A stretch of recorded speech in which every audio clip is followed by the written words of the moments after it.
La ruta vital de suministro de los comunistas eran los trenes de Ho Chi Minh. Era una red de rieles que unía el norte con el sur por la selva de Vietnam Central, Laos y Camboya.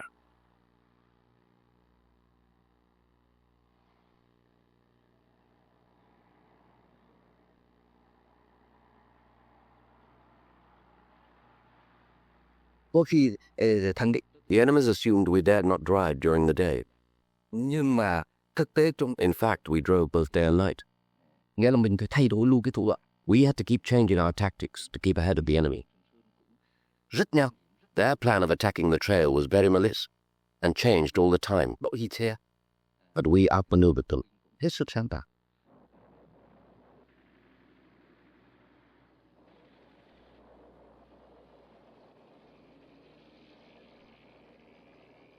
Và có hôm chúng tôi đếm được như thế là 10. One night we counted 14 cannons firing, reddening and lightening the whole sky with explosions. It was like fireworks night in Hanoi. Pháo của ta bắn lên. We were constantly driving through bullets and smoke. Bắn giúp trời, suốt dọc tuyến đường hành quân hành bộ.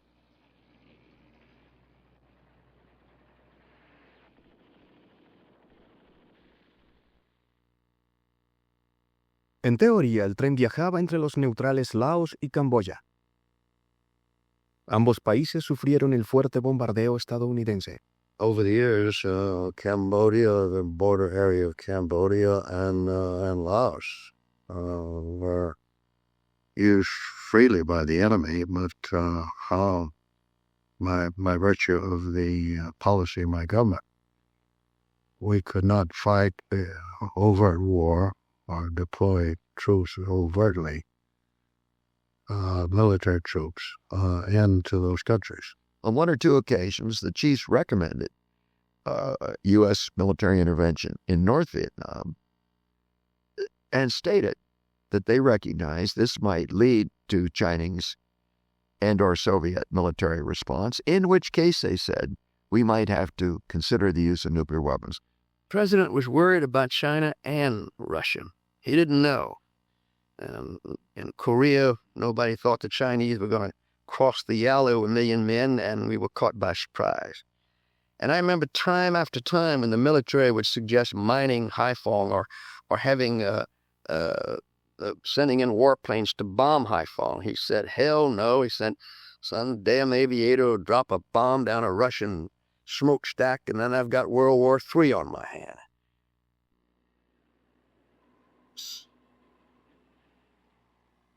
La ayuda soviética a Vietnam del Norte se estaba viendo afectada por las crecientes tensiones entre la Unión Soviética y China. Китайцы потребовали, чтобы мы передавали все это. The Chinese demanded that we hand over all military equipment for Vietnam on the Soviet-Chinese border, Китаю, and that China, in its turn, would pass it on to the Vietnamese. вьетнамцам. Ну, потом нам We discovered later that the Chinese weren't handing everything over. Some of the equipment they unloaded for themselves. загружают себе. А меня всегда в то время удивляло одно. Почему? What surprised me was that we could send the newest anti-aircraft missiles to Egypt, the capitalist country, but not to Vietnam. Более новые, современные. Our commanders used to say that it was because there was a danger they would fall into the hands of the Chinese. Чтобы не попало в руки китайцев. Moscú envió misiles a Vietnam del Norte. Y más de 1,000 consejeros soviéticos trabajaron en las defensas aéreas contra los estadounidenses. После того, как вошли в зону пуска, When they entered our target zone, we saw 6 planes on our screen. был сбит один самолет. With the first missile, we shot a plane. We fired a second ahead of the plane, and the plane flew into the missile. None of the pilots survived.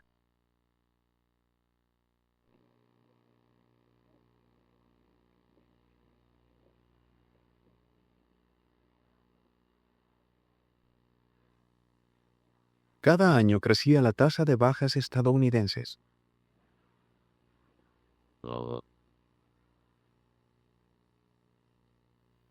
And when I would go in the president's bedroom, 7 o'clock in the morning, every morning, he'd be on the phone with a 12-hour time difference, checking the casualties of the day before. Mr. President, We lost 18 men yesterday, Mr. President. We lost 160 men. We had 400 casualties. Morning after morning after morning. A comienzos de 1967, los estadounidenses emplearon los aviones B-52 para bombardear las bases comunistas que estaban cerca de la capital de Vietnam del Sur, Saigón. Intentaban eliminar al Vietcong.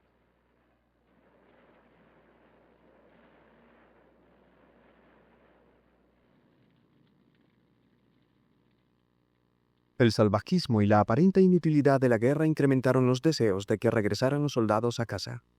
This confused war has played havoc with our domestic destinies. Despite feeble protestations to the contrary, the promises of the Great Society have been shot down on the battlefield of Vietnam. The pursuit of this widened war has narrowed the promised dimensions of the domestic welfare programs, making the poor, white and Negro, bear the heaviest burdens both at the front and at home. Desesperado por presionar aún más a Hanoi, en agosto Johnson extendió el bombardeo del norte a 16 kilómetros de la frontera con China.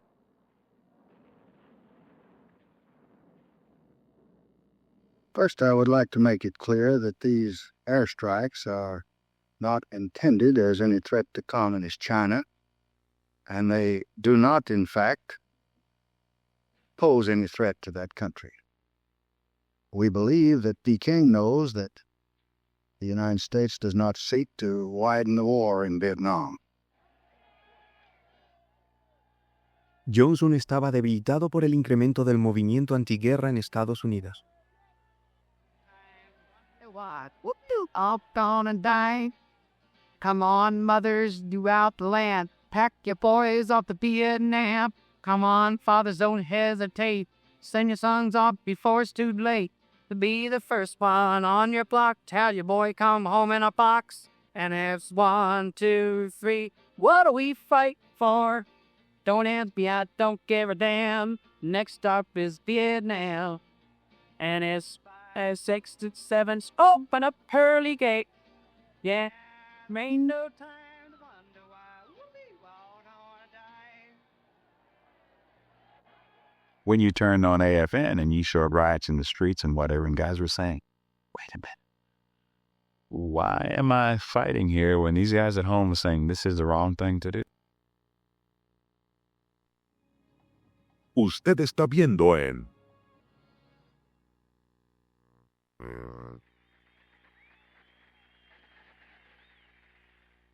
En público, Johnson se mostraba optimista y brindaba su apoyo al general Westmoreland y sus tropas.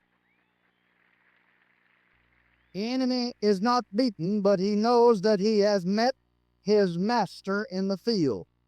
He is trying to buy time, hoping that our nation's will does not match his will.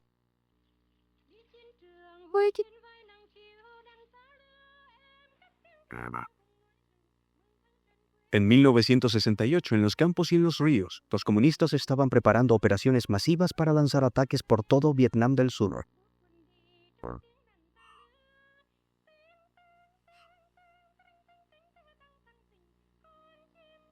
Armas, municiones y suministros fueron movilizados a Vietnam del Sur para una ofensiva planeada para el nuevo año vietnamita, el Tero.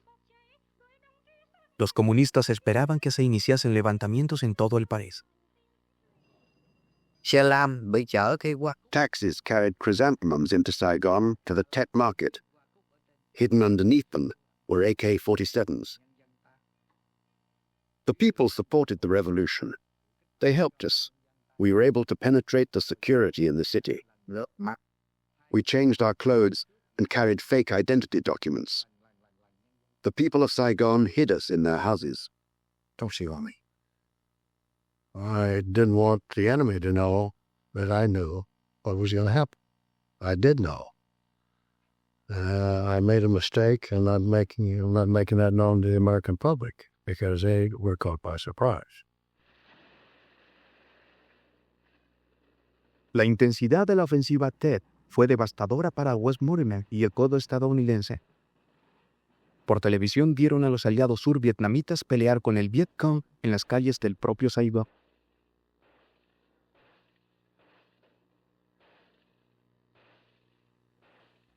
Y aún peor, vieron la embajada estadounidense ser asaltada por comandos del Vietcong.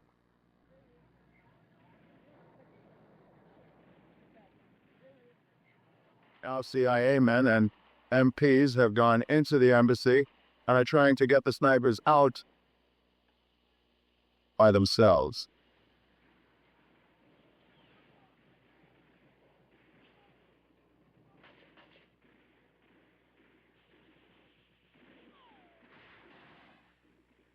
Con la ofensiva Tet en su punto máximo, los líderes políticos estadounidenses cuestionaron un precedente. It is said the Viet Cong will not be able to hold the city, and that is probably true.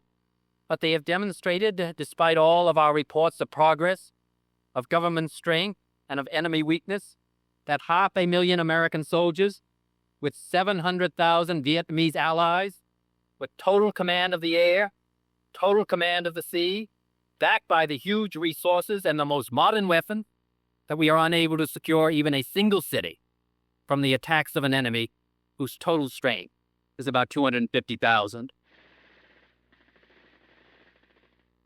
La batalla más feroz fue la de la recaptura de la milenaria ciudad de Hue.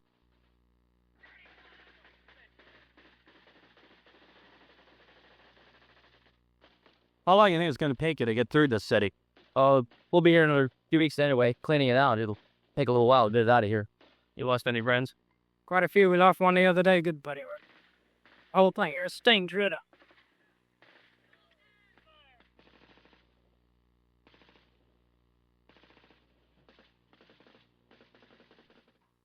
Cuando a la larga Hue fue recapturada, los estadounidenses encontraron que miles de civiles habían sido asesinados por los comunistas. La ofensiva Tet fue la mayor derrota para el Vietcong. Su principal objetivo había fallado: iniciar un levantamiento nacional. Pero Johnson había quedado estupefacto por la ofensiva. Desilusionado, el secretario de Defensa McNamara renunció a su cargo. Johnson lo reemplazó con Clark Clifford. I'd ask questions like, when is the war going to end? We don't know. How many more men do you think we're going to lose? Well, we really don't know. And it finally got down to it. Said, what is our plan to win the war in Vietnam? Turned out there wasn't any. The plan was just to stay with it and ultimately hoping that the enemy would finally give up. Johnson fue persuadido de que la guerra no sería ganada en el campo de batalla y que debía negociar. I renew the offer I made last August to stop the bombardment of North Vietnam.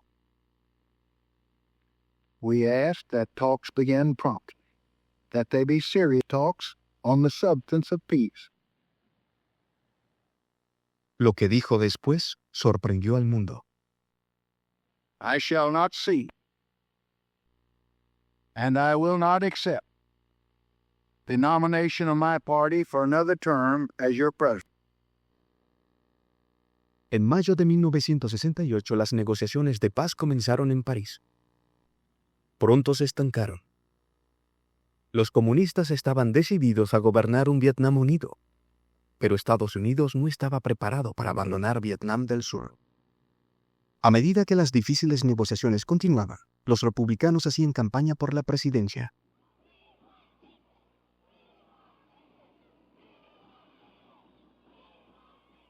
En público, Richard Nixon apoyaba los esfuerzos de paz de Johnson. I have pointed out time and again that at a time that the President of the United States has the responsibility and is trying to negotiate in Paris for an honorable end to the war, that we should give him every chance to bring that war to a conclusion before this election and before his term ends, and that certainly no candidate for president, and certainly I will not make any statement that might pull the rug out from under him and that might destroy the chance to bring the war to a conclusion. De hecho, el grupo de campaña de Nixon estaba teniendo conversaciones secretas con el gobierno de Vietnam del Sur.